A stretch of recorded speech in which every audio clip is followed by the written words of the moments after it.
Danny Acosta for Fight Magazine here with Strikeforce lightweight champion Gilbert Melendez.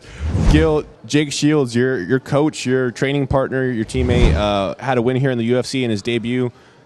Evaluate his performance. You know what? I think Jake's a little disappointed in his performance, and I know he's capable of a lot more. I don't see anyone really getting off of the bottom of Jake, and I give Catman credit for it, but I think, on Jake's, one of his worst days, I think he still won every round, in my opinion. He took him down and was able to do well, and first time he made weight in 3 years, 170s. He's a big guy, and I think that was something that played factor. We don't make excuses, but I thought he was able to suck it up and do really well. I think just the whole UFC thing, a lot of pressure. The guy's a gambler. He takes big gambles, and still he got the W. So evaluating his performance, I still think he did great. I think he needs to, he's his own worst critic, So he had a little bit of a hard time, but I think he did great. At the end of the day, man, with, adding everything up, all the pressure, all that stuff added up, I think he did amazing.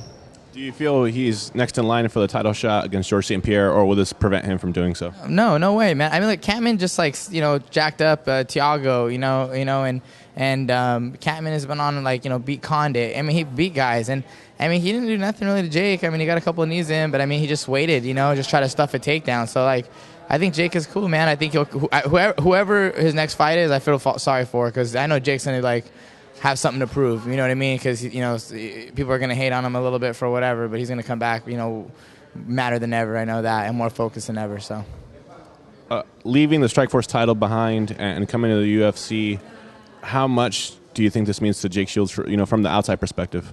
I think it means a lot, getting this W. Like I said, man, he's a gambler. He made it real. He made it out there. Hey, man, I'm going to beat Henderson, and I'm going to come to the UFC, and I'm coming for GSP, and he's still on track. He's still on track.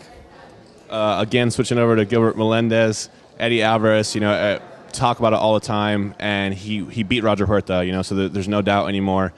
Message for Eddie Alvarez, for Scott Coker, or anyone else involved in getting that fight together? I think everyone needs to give me some credit, because I'm the one who started calling him out first. You know what I mean? Now everyone's like, Eddie Alvarez is calling you out. I'm like, oh, really? Because I called him out 6 months ago. You know what I mean? But, dude, I know he's down for it. I know I'm down for it. I seen his fight against Huerta. Very impressive. But I also seen that fight, and I know I could beat him. I know I could beat him, man. And I want to find out, and I want to prove it to the world.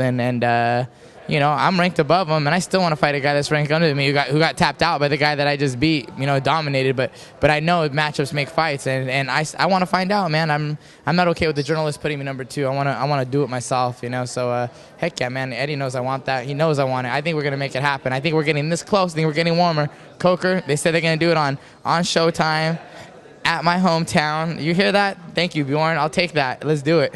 Gilbert Melendez.